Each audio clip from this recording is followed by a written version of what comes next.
Hey guys, thanks for clicking on the video. Today, we're here to talk about an Instax-mini back for the Hasselblad 500 series cameras. Getting straight into it. This is an interesting product. It's a 3D printed film back that takes Instax-mini film. Fits on most 500 series Hasselblad cameras. It's made by a creator named ZLUXTECH. It doesn't really have a name for the product other than, an Instax mini back for the Hasselblad. I just call it the ZTAX. I think that's kind of an appropriate one. Kind of a reference to Han Chen's RG67 Instax back. So that's kind of where I got the name from. This is kind of an interesting one. There has been a lot of recent film backs being made for medium format cameras that take instant film. I think that's been kind of the trend nowadays, especially with the RB67s, the RZ67s, getting a bunch of backs printed for them.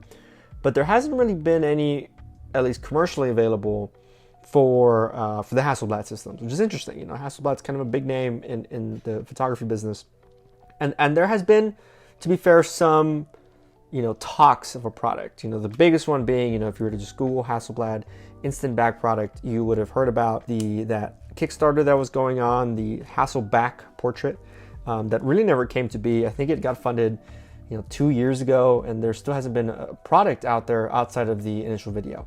So that's kind of interesting. To be fair, there's also a Polaroid back for Hasselblad systems, but that takes some really old film that's hard to get by, like Fuji FP100, and really it is kind of a pain in the butt to use. It's kind of cumbersome, and if you're looking for something that would do the job of instant film, I really want to recommend that. You would want something that shoots, standard, easy to find Polaroid film or Instax film, which is cheaper. And there's been some products out there. There has been some Asian manufacturers that kind of 3D print their own stuff. There's been some, solo guys that have just printed like a one and done for their own camera, but nothing really has been out in the market for sale. This, from what I believe, is the first ever commercially available instant film back for Hasselblad systems. And it's interesting. It's really the only one you can get your hands on outside of like the old Polaroid backs that have been around for years. It's a pain to find a film for. I've tried reaching out to a bunch of people to see if they would sell me their backs. Some people, a lot of people 3D print nowadays. But I saw an article, and I'll link it down below, of a guy that literally just cut up an Instax-mini film camera and basically glued it to the back of his Hasselblad. Yeah, he didn't glue it. He had like a whole setup, and it was a really good back. I'd recommend you go check out that article if you're interested in that sort of thing. But nothing's been for sale. And then there's this one guy, at the time of writing this, he's got 150 followers on Instagram, maybe. No one really knows about him, and so it's cool to, find this product after literally hours of searching online, for like a film back, and then finding something and buying it, getting it shipped to your door, and kind of having it work. But that's, let's get into the specifics on how this thing works, how it operates, and all the intricacies of it. So before we get into the operation stuff, let's just go over real quick what exactly is this. So this mounts directly onto Hasselblad systems. It's a film back, right? So it takes the space of your like A12 back or your medium format back. You take that off and you put in this little box, and it takes the Instax-mini Fujifilm stuff. There it is, this kind of stuff. It takes this and it goes directly in. There's no modification needed to the camera. It doesn't require any batteries. It's all manual, and I'll kind of show you the operation in a bit. And overall, it's not that bad of a product, and it's fairly well built. It's 3D printed. There are some small metal bits where there needs to be, but most of it is, from my understanding, 3D printed and actually very well 3D printed. But I do have to go over one major thing though, is the cost. I think if you are going to stick around for the rest of the video, I should at least let you know how much it costs to buy this thing.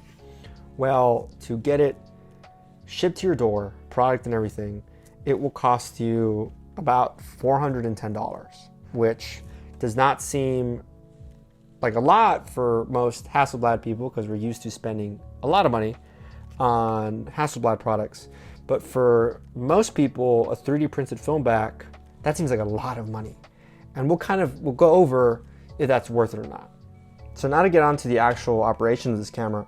So first of all, you would open the back door, put in some Instax film. I've already done that And then from there, you would unwind the little crank, and while at the same time pushing this little lever, this top lever on the top, you would unwind it and you take out the dark slide that covers the film. I've already done that so far. So from there, once you're done, kind of winding it, if your shutter isn't already cranked, you crank it, then you're basically ready to shoot. There's already, exposed film in here after you take out the dark slide, or film that's ready to be exposed. And so you would just take a picture. It's at 800 ISO, so in case you're wondering for meters, you focus in, take a shot, good to go. So from there, all you got to do is the same process you used to take out the dark slide, you would do it for this. So you would crank it out. So this is kind of how it'll look once you finish cranking it out. And then you have your little Instax photo. You let it develop for, 10, 15 minutes, whatever it takes. You have about 10 shots in each pack. Instax-mini. If you're curious about all that stuff, there's actually an amazing article by a chap named Robert Ham that I'll link down below, and it talks all about Instax-mini film in case you're curious about the colors, about where you can use it, the resolution of it, how it does indoors, outdoors, etc., etc. There's a great article. Someone did all the research for that. I'll link it down below. You need to make sure, as well as when you're rolling the film out, that you do it evenly. Since it's not an automatic roller, the emulsion that's inside the pack needs to be spread out manually. You're the one that's actually pushing out the chemicals so the film gets exposed. So you need to make sure you do it evenly, or you will get weird kind of, lines on your photo where the emulsion didn't get spread as evenly to other places. Another thing to keep in mind is that there is no external dark slide on this camera for this back. And so that's kind of where we start getting into the weird territory, is once you load up film, you kind of have to use the film, right? I can't take this back out or I will expose all the film. I kind of have already done that behind the scenes, so I'll show you. Is most Hasselblad cameras for the film backs have a dark slide for their medium film backs, like the 812s and stuff, but this doesn't have a dark slide for it. So if you're shooting Instax film, let's say you do 2 shots and you're like, oh man, I really need to shoot medium format for whatever reason, you can't do that. You can't switch, or you will waste, like I have done here, what is essentially a pack of film. And so that's really, really unfortunate. The box itself, the film back is like light sealed, perfect. It really is a great product. It's measured well, but there's no dark slide in case you want to switch. Another thing to keep in mind is that you can't really use any other options for your viewfinder. Like if you wanted to use a prism viewfinder, like a 45 degree, and I'll kind of show you the issue, is that when you have this back on with a big, chunky viewfinder like this is, like this little 45 degree PM prism, is the crank, I'll kind of show you here, it runs into, you see that? It runs into the back of the prism. And so you can't really crank it. Yeah, you can fold it down and then just crank it like that, but that makes it more difficult to get an even spread on your emulsion, as I found out. Another issue is maybe you have one of these viewfinder things on, and you're like, you know what, I really just want to swap out, I want an even spread, and I want to be able to crank it. Well, you can't take this viewfinder off because you have this back on. In order to take the top element off, you need to take off the back, but you can't take off the back really because you don't have a dark slide. So you run into all messes of okay, well, you need to expose the film if you want to swap back to a normal waist level viewfinder.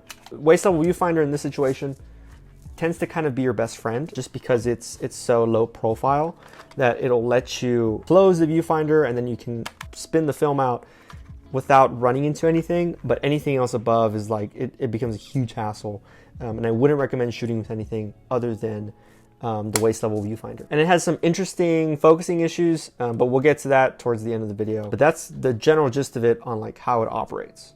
Okay, so we've talked about the costs, we've talked about what the product does, some nitpicks with the operating of the product. Now, how do the images actually look?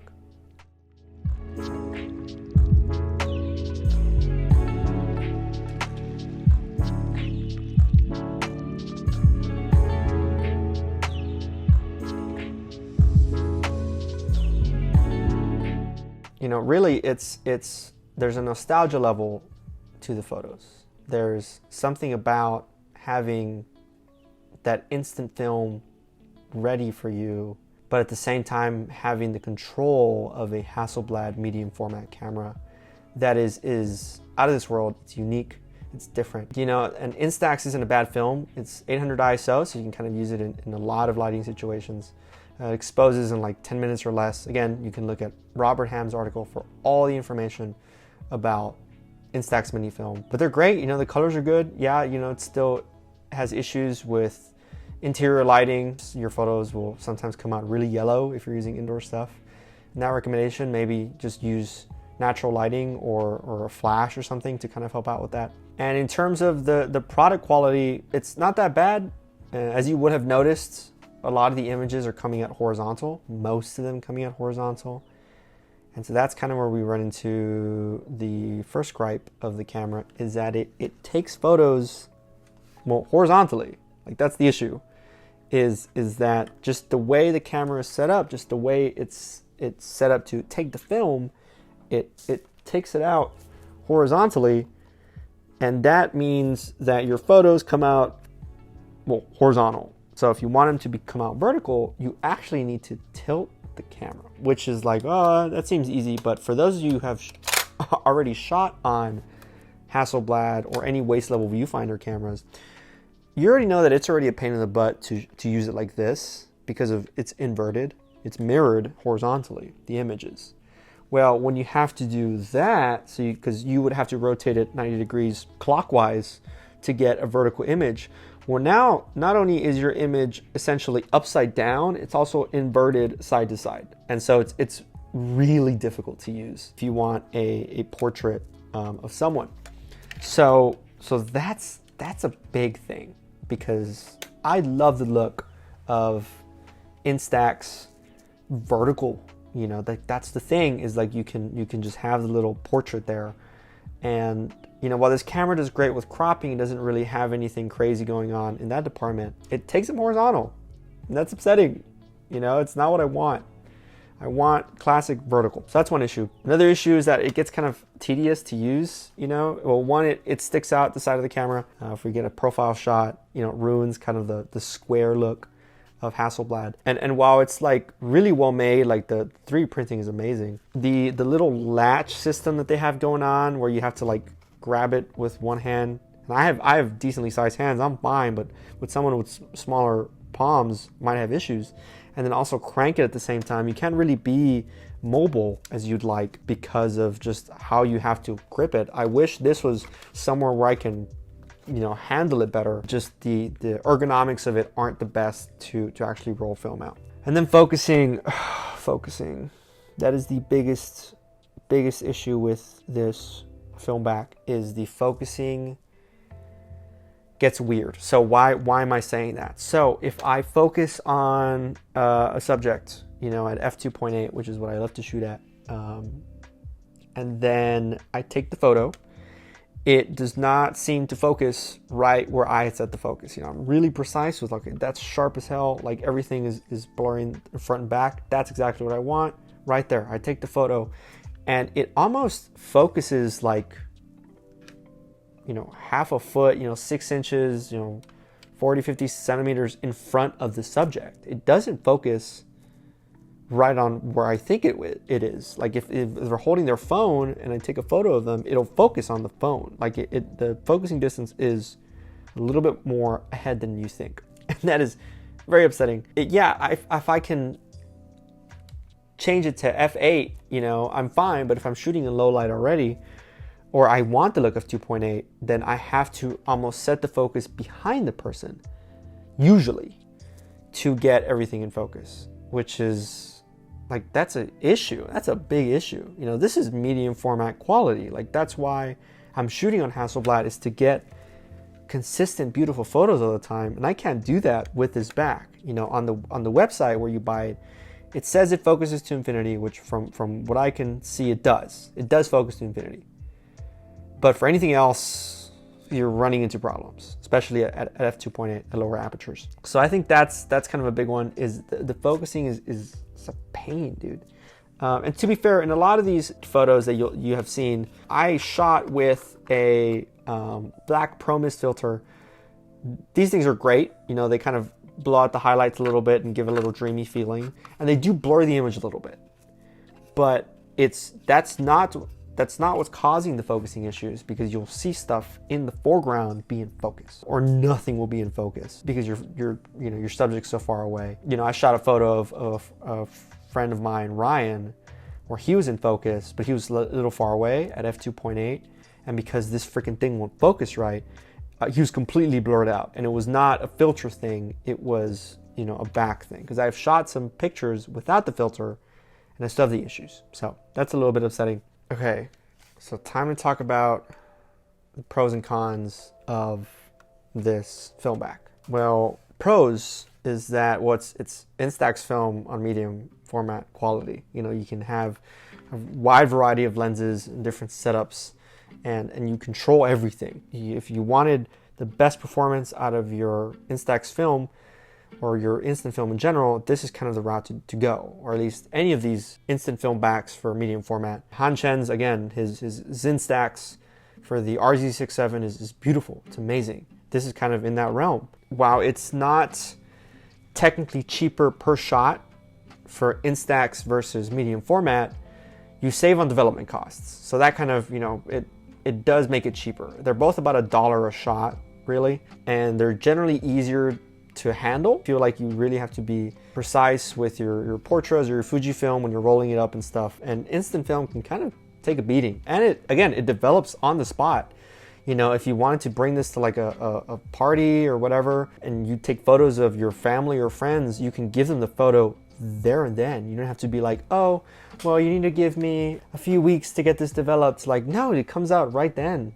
You know, and it's set up in a classic instant film way. Versus, you know, medium format, you got to cut it out and scan it, and you know, it's not the same. It's color negative, whatever, unless you get slide film, but still. So I like it.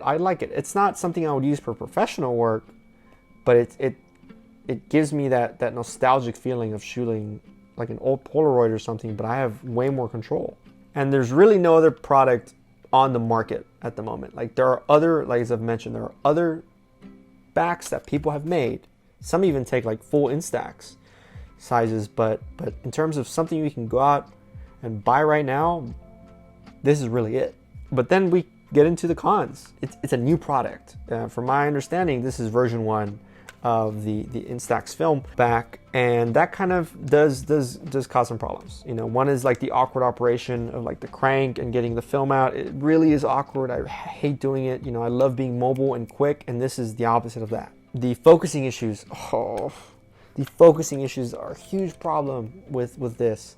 And I don't know if it's just me or something, but I thought I'd have to do nothing, no modifications on this camera, but I feel like there's a lot that still needs to be desired with focusing on this. I feel like the tolerances are off, or something happened, but it's not focusing right. It's focusing, you know, a couple inches, a couple centimeters in front of the subject. I can't have that happen for me to recommend this camera. There's no dark slide on this camera, film back, sorry. You know, I can't, like, you know, if I'm like, oh, okay, I'm done shooting, I did my 2 shots of instant film, let me switch to my medium format. No, like, I'm stuck on this until I finish the roll, I mean the pack film, or I'm wasting it all, which is awful. You know, I went with Hasselblad because of the modularity. I love that everything just kind of, you can just take it off whenever you want it. You have your multiple film backs, your viewfinders, and you have different options for whatever you need. And with this, you don't have that. It's stuck on there. You have one viewfinder, you have one back. That's what you got to roll with. Good luck. Another thing is, like, the images coming out horizontal is a huge freaking pain. Yes, I get it. Like, they wanted to keep the top of it smooth. I understand it, but I would have rather had an option to just have it just stick on vertical and have a dark slide, so that way I could take it off when it's too cumbersome. But then I have the classic vertical pictures, classic instant film, and you know, horizontal gets weird. It doesn't have the same look to it. So I don't know, it's very upsetting. ZTAX can spin, this can't. So that's a little sad. Lastly is price. Price is a big one. This is an expensive product, and you're mainly paying for the design. You're not paying for the material costs. This probably costs less than $20 to make, realistically. Yes, there was time put into like the construction and you know, whatever, but really it's you're paying for, it's one guy making them. It's his design, and he does it all by himself, essentially. There's no like automated quick process to make this. He has to print it out, make sure it's good. You know, he did the QC testing for it. It's one dude making them, so of course they're going to be expensive, and you know, I respect it. You know, if he wants to make some money, good. But then it comes down to, is it worth it? Realistically, you know, like if you're on a budget, should you get this back? Not at this price point. I would wait. I would wait until something like a newer, improved version comes out, or there's something else in the market where we can kind of make a better choice. But it's not a good enough product for $400. You know, there's a big focusing issue. It's horizontal. The ergonomics gets weird and it's hard to control. It's just, I would recommend you wait like a half a year to see if there's anything different with this product, to see if there's any improvement, and then decide from there. You know, but $400 is a lot to blow on a product that isn't finished yet. That's the issue. I know I bought it to test it, and you know, regardless, I still like it, but I wouldn't recommend it. I'm not gonna lie to you. So that's like the gist of this thing. It's cool. You know, it's a novelty, really. It's not for professional work, but it's fun. I like it. I shot a lot of film on this freaking thing. You know, a few packs worth of film. And so, yeah, I enjoy it, but it's not something I'd like put up on a wall, you know? So, and yeah, I don't know. I mainly bought it to test out, kind of showing some people about it, but other than that, I'm not going off to the world like, yeah, this is an amazing product. So just kind of keep that in mind. It could be better, and I would just wait on purchasing it.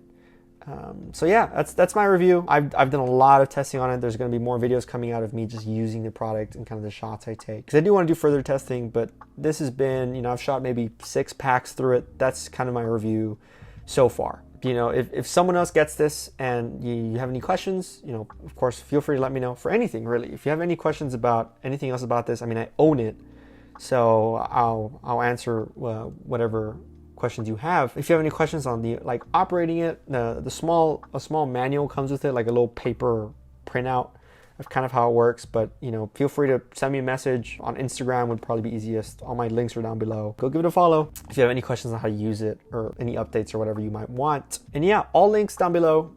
Links to purchase this if you want, links on other products that have been made, anything referenced in this video, links to my Instagram. I'd really appreciate it if you guys would give me a follow. What else is there? Any articles I have referenced in this video, like Robert Ham's article is a big one. Anything really that is related to this in any way, I will link down below. And if I miss something, please let me know. But yeah, that's about it. I've actually recorded this video already before I left on a trip, but then I was like, oh, let me test it one more time. And so I tested it over the course of a weekend. Nothing's really changed. Do with this information as you must. I hope I've let you make a more informed decision on whether you should get the Stax film back, which is what I'm calling it, I think, by now. It doesn't really have a name. The owner should give it a name. And yeah, have a good one. Stay safe out there. Try not to get sick. And just keep shooting, keep having fun. And I'll see you all for the next video. Cheers.